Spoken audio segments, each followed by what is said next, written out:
एक साल तो स्कूल बंद हो गए, दूसरा साल भी शायद स्कूल इस साल ना खुले, तो जो ऑनलाइन फीस का पैटर्न है वो अभी तक स्कूलों ने लागू नहीं किया गया है। तो क्या स्कूलों को भी उस पैटर्न पर काम करने के लिए शिक्षा मंत्री जी को कुछ कदम उठाने चाहिए? बिल्कुल उठाना चाहिए। और हम तो पिछले 2 साल से इसी बात को कह रहे हैं, जब से ऑनलाइन क्लासेस शुरू हुई थी। देखिए, मेरा बच्चा है चाहे आपका बच्चा है, आपने बच्चे को स्कूल में एडमिशन दिलाया था कि मेरा बच्चा रोज सुबह स्कूल जाएगा, 6 घंटे स्कूल में रहेगा, टीचर्स के सामने बैठ के पढ़ेगा, वहाँ की लाइब्रेरी में भी बैठेगा, ग्राउंड में भी खेलेगा, फर्नीचर का भी इस्तेमाल करेगा, एसी का भी इस्तेमाल करेगा, वाटर कूलर का भी इस्तेमाल करेगा, उसके लिए एडमिशन कराया था ना, उसकी फीस हमने दी थी। अब एकदम से without the permission of parents आप उसको ऑनलाइन मोड पर ले आए। गवर्नमेंट ने कहा आपको, आप ऑनलाइन मोड पे ले आए, आप अपने आप ऑनलाइन मोड पर चले गए और आपने ऑनलाइन मोड के हिसाब से पेरेंट्स को फीस नहीं बताई। आप फीस उतनी ही चाह रहे हैं। क्यों? क्योंकि आपकी सच्चाई ये है कि सरकार में बैठे चाहे सांसद हो, चाहे विधायक हो, चाहे मंत्री जी हो, कहीं ना कहीं किसी ना किसी प्राइवेट स्कूल की मैनेजमेंट कमेटी से जुड़े हुए हैं। क्योंकि होता क्या है, हमारा कड़वा सच ये है कि सरकारों को वोट तो चाहिए जनता की और नोट चाहिए बिजनेसमैन के, चाहे वो शिक्षा माफिया हो चाहे कोई और हो। इसीलिए सरकार इस तरफ से आंख मूंदे हुए हैं। और स्पेशली हमारी उत्तर प्रदेश की सरकार, जिन्होंने खुद 2018 में फी रेगुलेटरी बिल बनाया और उस बिल को मानने को कोई स्कूल तैयार नहीं है, कोई भी स्कूल तैयार नहीं है। जबकि हम देखें कि हमारे बराबर में ही दिल्ली है, दिल्ली में पिछले 5 साल से प्राइवेट स्कूलों की फीस नहीं बढ़ी है और दिल्ली के प्राइवेट स्कूलों के मालिकों को कोर्ट जाना पड़ रहा है। उसके बावजूद भी दिल्ली सरकार आदेश नहीं दे रही उनको कि फीस बढ़ाएं। लेकिन यूपी में कोई भी मंत्री ना तो आदेश देते हैं। हमारे शिक्षा मंत्री जी का आदेश आता है कि सक्षम अभिभावक फीस जमा करें। बिल्कुल सही आपने कहा, आपने बिल्कुल सही एनालिसिस किया कि बहुत से अभिभावक सक्षम हैं जो फीस जमा करें। क्या आप ये भूल गए कि कुछ सक्षम स्कूल भी हैं? आप इस सेंटेंस को पूरा करते, इस आदेश को पूरा करते कि सक्षम अभिभावक फीस जमा करें और जो सक्षम स्कूल हैं वो फीस माफ करें।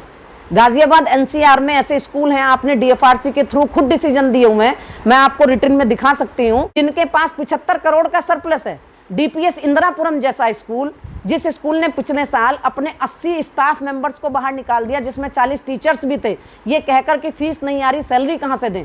उसकी बैलेंस शीट जो उन्होंने डीएफआरसी में जमा की है, 75 करोड़ का सरप्लस फंड उन स्कूल के पास है।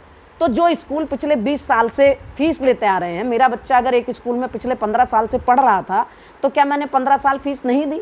वो सरप्लस फंड आपके पास कहाँ से आया? मेरे ही थ्रू तो गया है ना। तो आप इस कोरोना काल में उस सरप्लस फंड का इस्तेमाल अपनी सैलरी देने में नहीं कर सकते।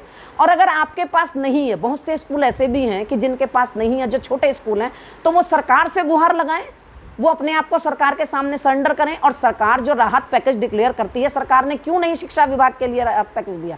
क्यों नहीं सरकार ने इन स्कूलों को राहत पैकेज दिया? क्योंकि सरकार को पता है कि प्राइवेट स्कूलों के पास फंड की कमी नहीं है। अगर एक स्कूल चाहे तो अपने से छोटे 5 स्कूलों को कवर अप कर सकता है इस कोरोना महामारी के दौरान। लेकिन इंसानियत नहीं है आपके अंदर। आपने जिस बेस पे अपना रजिस्ट्रेशन कराया कि आप शिक्षा के प्रचार प्रसार के लिए एजुकेशन इंस्टीट्यूट खोल रहे हैं, ये प्रॉफिट मेकिंग कंपनी नहीं है। अगर हम बात करें कोर्ट के डिसीजन की, तो कोर्ट ने भी यही कहा है कि अगर आप जो सर्विसेज दे रहे हैं उस सर्विसेज से फालतू का पैसा लेते हैं तो वो व्यापारीकरण आप कर रहे हैं। तो शिक्षा का व्यापारीकरण नहीं होना चाहिए। और इस व्यापारीकरण को सरकार जो बढ़ावा दे रही है चुप्पी साध कर और आधे अधूरे आदेश देकर, उसको उनको दूर करना चाहिए। नहीं तो एक दिन ऐसा आएगा कि वही पुराना टाइम आ जाएगा अंग्रेजों के ज़माने का, कि जो एलिट क्लास है वो लंदन पढ़ने जाया करती थी और आम हिंदुस्तानी अनपढ़ था। तो क्या हम ऐसी स्थिति लाएंगे कि जिन पेरेंट्स के पास पैसा है वो अपने बच्चों को पढ़ा पाएँ और जिनके पास नहीं है वो अनपढ़ रह जाएँ?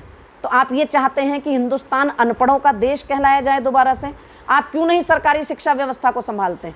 एक छोटा सा क्वेश्चन आपसे पूछना चाहती हूँ। कोरोना काल ने लिया बहुत कुछ है तो दिया भी बहुत कुछ है। तो इस कोरोना काल ने हिंदुस्तानी इंसान को ये समझा दिया है कि आप वोट सिर्फ उस सरकार को दें, सिर्फ उस नेता को दें जो आपके बच्चों को एजुकेशन और बुजुर्गों को दवाई दे सके। हमारी स्वास्थ्य व्यवस्था और शिक्षा व्यवस्था बिल्कुल गड़बड़ हुई पड़ी है और इसको बदलने की बहुत ज़्यादा आवश्यकता है।